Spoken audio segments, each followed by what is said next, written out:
Eine Umfrage unter 370 SEO-Profis zeigt, nur jeder Fünfte sieht seine Empfehlung wirklich umgesetzt. Bei 35% landen die Audits halb in der Schublade, bei vielen passiert gar nichts. Und ich sage dir gleich, das liegt nicht an euren Marketingleuten, es liegt am System dahinter und an einer Entscheidung, die 80% aller Klein- und Mittelständler nie sauber treffen. Ich zeige dir die 3 Ursachen, warum SEO oder Geo-Audits scheitern und am Ende die 2 Wege, die wirklich funktionieren. Wobei einer davon nichts mit uns als Agentur zu tun hat. Falls wir uns noch nicht kennen, mein Name ist Sebastian Prohaska, ich führe die Agentur Etaps Digital. Wir machen SEO und Geo, also Sichtbarkeit in Google und in ChatGPT, Perplexity, Google AI Mode für Klein- und Mittelständler ab 10 Mitarbeiter. Was du in den nächsten paar Minuten siehst, ist nicht nett.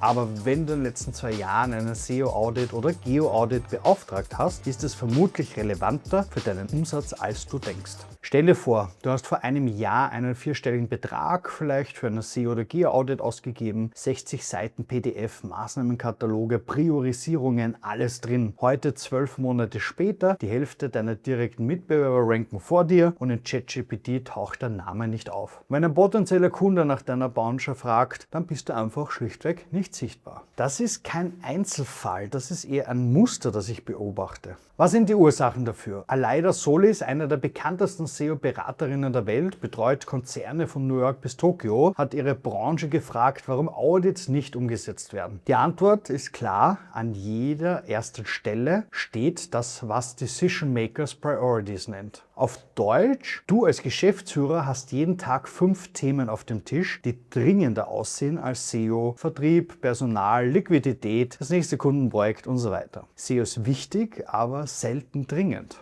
Der Effekt, der Maßnahmenkatalog wird nicht ignoriert, weil ihn niemand versteht. Er wird ignoriert, weil immer etwas Dringenderes kommt. Und genau dafür ist SEO tödlich. Denn SEO-Geo ist grundlegend kein Sprint. Das ist ein Rhythmus. Wer 3 Monate aussetzt, fällt 6 Monate vielleicht zurück. Barry Adams, ein britischer SEO-Experte, sagt es offen und ich zitiere: Wenn ich Glück habe, wird die Hälfte meiner Empfehlungen umgesetzt. Die andere Hälfte passiert einfach nie. Das ist kein Agenturversagen, das ist menschliche Realität in jedem kleinen und Mittelstandsunternehmen. Zweite Ursache, es gibt niemanden mit klarer Verantwortung. Typischen kleinen Mittelstand sieht das so aus: Marketingleiter macht Social Media, Newsletter, ein bisschen Website-Content, jongliert Messeauftritte. SEO passiert manchmal nur nebenbei. Backlinks aufbauen, technische Fehler beheben, Content-Cluster ausbauen, das fällt zwischen die Stühle. Und das ist auf keinen Fall Faulheit, das ist Organisation. Wenn niemand zu 100% verantwortlich ist oder die Zeit dazu nicht hat, ist am Ende des Tages passiert es nicht. Und SEO-Geo braucht Verantwortung wöchentlich, nicht nur einmal im Quartal. Und die dritte Ursache, und die ist nicht strukturell: das klassische Audit-Format ist grundlegend falsch designt. Ein 60 Seiten PDF ist eine Diagnose, aber Diagnose ist nicht Umsetzung. Search Engine Land hat es so beschrieben: Wenn das Audit nicht mit den Prozessen verbunden wird, die das Problem überhaupt erzeugt haben, kommen die gleichen Probleme nach 12 Monaten wieder. Anders gesagt, selbst ein Top-Audit ist wertlos, wenn niemand danach fragt, wer setzt das jeden Mittwoch um? Wer prüft Freitag, ob es funktioniert hat? Und genau hier liegt der eigentliche Punkt und der Grund, warum ich dieses Video überhaupt mache. Es gibt für dich als Geschäftsführer nur 2 Wege, die wirklich funktionieren.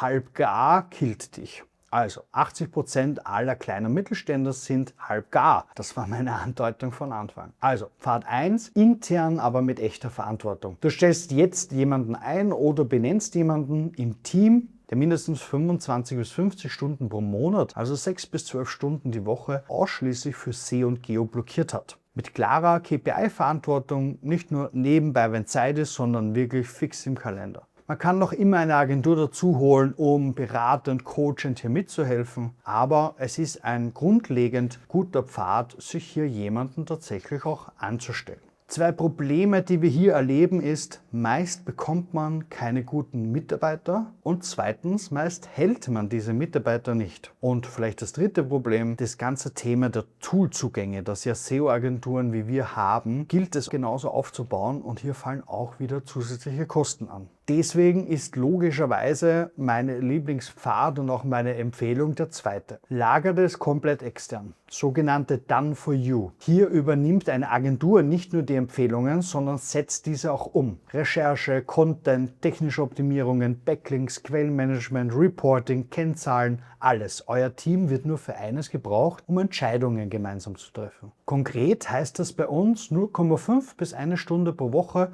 brauche ich dein Team für Themenfreigaben, Kundencases, Produkt-Roadmap, Inputs, Dinge, die nur ihr entscheiden könnt. Den Rest aber machen wir. Was nicht funktioniert, ist der dritte Weg, den 80% unbewusst wählen. Wir lassen uns ein Audit machen, setzen das dann irgendwie selbst um. Das ist der Pfad der toten Audits, der Pfad, in dem das PDF in der Schublade landet. Der Pfad, der dich 12 Monate später Mitbewerber kostet. Also, was du jetzt konkret tun kannst, bevor du dich für einer der 2 Pfade entscheidest. Mach eine ehrliche Bestandsaufnahme, wie sichtbar bist du heute, nicht nur in Google, sondern auch in ChatGPT, Perplexity, Google AI Mode, Cloud, was auch immer. Wir nutzen dafür selbst RankScale. Das ist das Tool, mit dem wir bei Mandanten messen, wie oft eine Marke in KI-Antworten überhaupt vorkommen. Live, nicht nur in einem PDF von vor 6 Monaten. Und schnelle und aktuelle Daten ist auch das, was man in der KI braucht, weil Rankings, Erwähnungen, aber auch Quellen sind unstabiler, als es scheint. 3 Fragen, die du dir stellen darfst.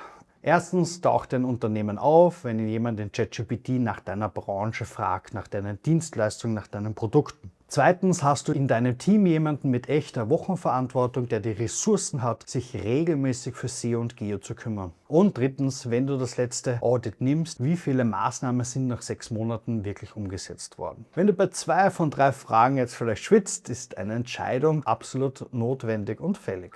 Wenn du wissen willst, wo du heute stehst, wir bieten einen kostenlosen SEO- und Geo-Audit an für Unternehmen ab 10 Mitarbeiter. Link unten in der Videobeschreibung.